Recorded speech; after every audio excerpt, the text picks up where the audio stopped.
Hi hello అండి అందరికీ నమస్కారం అండి ఫ్రెండ్స్ మనకి ఇప్పుడిప్పుడే మరొక బ్రేకింగ్ న్యూస్ అప్డేట్ అయితే రావడం జరిగిందండి. అదేమిటంటే 30 మందితో బస్సు ప్రమాదం పరిస్థితి చాలా దారుణం అంటూ ఇప్పుడే మనకు ఒక బ్రేకింగ్ న్యూస్ అప్డేట్ అయితే రావడం జరిగిందండి.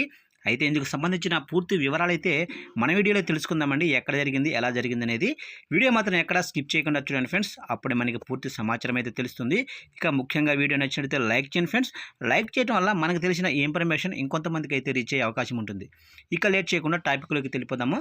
ఫ్రెండ్స్ నాది ఒక చిన్న రిక్వెస్ట్ ఫ్రెండ్స్, వీడియో అయితే చాలా మంది చూస్తున్నారు కానీ సబ్స్క్రైబ్ అయితే చేసుకోవడం మర్చిపోతున్నారండి. సబ్స్క్రైబ్ అయితే చేసుకోండి, ఎందుకంటే ఇలాంటి ముఖ్యమైన అప్డేట్స్ ఎప్పటికప్పుడు మీకు తెలియజేస్తూ ఉంటాను.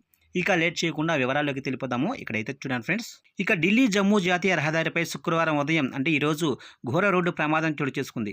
ఈ ఘటనలో ఒకే కుటుంబానికి చెందిన 7గురు మృతి చెందగా 20 మంది గాయపడ్డారు. ఇక ముందున్నటువంటి ట్రక్కు డ్రైవరు సడన్ గా బ్రేకులు వేయడంతో వెనక వస్తున్న మినీ బస్సు దానిని ఢీకొనడంతో ఈ ప్రమాదం జరిగింది. పూర్తి వివరాల్లోకి వెళితే ఉత్తరప్రదేశ్లోనే బులంద్షహర్ నుంచి మినీ బస్సులో ఒకే కుటుంబానికి చెందిన 30 మందికి పైగా జమ్మూలోనే వైష్ణోదేవి తీర్థయాత్రలకు వెళ్తున్నారు.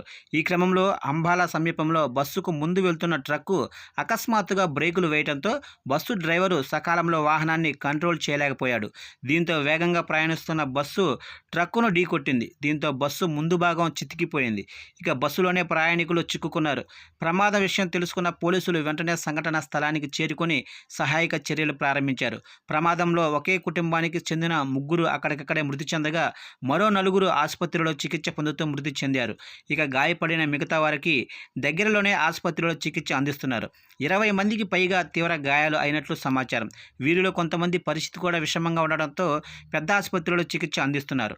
ఇక ట్రక్కు డ్రైవరు సంఘటనా స్థలం నుంచి పారిపోయాడని, అయితే అతని వాహనాన్ని స్వాధీనం చేసుకున్నట్లు పోలీసులు తెలిపారు. కేసు నమోదు చేసి తదుపరి దర్యాప్తు కొనసాగిస్తున్నారు.